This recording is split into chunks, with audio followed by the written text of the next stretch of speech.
MH15 म्हणजेच विचार नाशिकच्या शाश्वत विकासाचा ह्या टॅगलाईनच्या माध्यमातून नाशिक जिल्हा हा जर आपण बघितलं तर याची जे नैसर्गिकरित्या वाढ झालेली आहे, जो काय विकास झालेला आहे, याच्यामध्ये राजकीय इच्छाशक्तीचा अभाव अगदीच नाही असं म्हणता येणार नाही. त्यामध्ये काही पर्सेंटेजमध्ये निश्चितच राजकीय इच्छाशक्तीचा सुद्धा यामध्ये सहभाग आहे. परंतु या जिल्ह्याचे असलेले प्रत्येक तालुक्याचं असेल, प्रत्येक गावाचं असेल, प्रत्येक मोहल्ल्याचं असेल, प्रत्येक गल्लीचा असेल, ही याची त्याची एक स्वतंत्र अशी ओळख आहे, याची एक स्वतंत्र अशी ताकद आहे, याचं एक स्वतंत्र असं प्राबल्य आहे.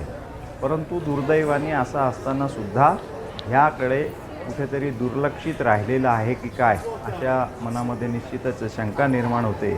स्मार्ट सिटीमधला सहभाग असो, औद्योगिकरणाचा विस्तार बघता बघता झालेले 16,000 उद्योगांचा विस्तार असो, होऊ घातलेली 7,500 हेक्टरवरची औद्योगिक नगरी असो, समृद्धी महामार्ग, DMIC, DMFC, चारी बाजूनी होत असलेल्या एअर कनेक्टिव्हिटी, या सर्व बाबी ज्या सकारात्मक बाबी आहेत, याबरोबरच लागणाऱ्या उपलब्ध असलेली वीज, मनुष्यबळ, इंजिनिअरिंग कॉलेजेस असो किंवा धरणं असो, पाणीसाठा असो, या सर्व बाबी जर आपण बघितल्या, भौगोलिकदृष्ट्या असलेल्या शहराचं स्थान बघितलं तर नाशिक हे नेक्स्ट डेस्टिनेशन निश्चितच होऊ शकतं. आणि या सगळ्या गोष्टींचा उहापोह करत असताना यामध्ये असलेल्या शक्तिस्थळांचा प्रामुख्याने आपण उल्लेख या प्रकरणांमध्ये, विविध प्रकरणांमध्ये, पुस्तकांमध्ये केलेला आहे. आणि या माध्यमातून नाशिक हे कसं माझं नाशिक आहे, हे कसं भविष्यामधलं नेक्स्ट डेस्टिनेशन होऊ शकतं, हे मांडण्याचा प्रयत्न या माध्यमातून केलेला आहे.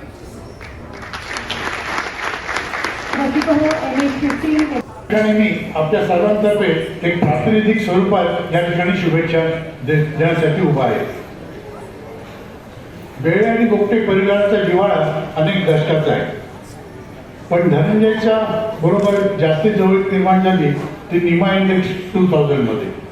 त्याच्यानंतर त्यांनी विविध उपक्रमात तो काम करतो आणि त्याच्या प्रत्येक उपक्रमात मी त्याच्याबरोबर आहे. आणखी तो जे काय काम करतो त्याचा मलाही अभिमान आहे. तुमच्या लक्षात आलं असेल की त्याची जी इनिशियल्स आहे ती धनंजय रामचंद्र बेळे, म्हणजे ध.रा. बेळे. आता हा माणूस असा आहे की जो कोणी विधायक काम करत असतो त्याचा हात हा धरतो, चांगल्या अर्थाने हात हातात घेतो आणि ते काम पुढे नेतो. जो विघातक काम करणार असेल त्याचा तो हात धरतो, पण हवेत धरतो, आणि तो जे काय काम करतो त्याच्या सारखा काम करणार दुसरा कोणी नाही, आणि त्याचा हातही कोणी धरू शकत नाही. असा आपला मित्र आहे.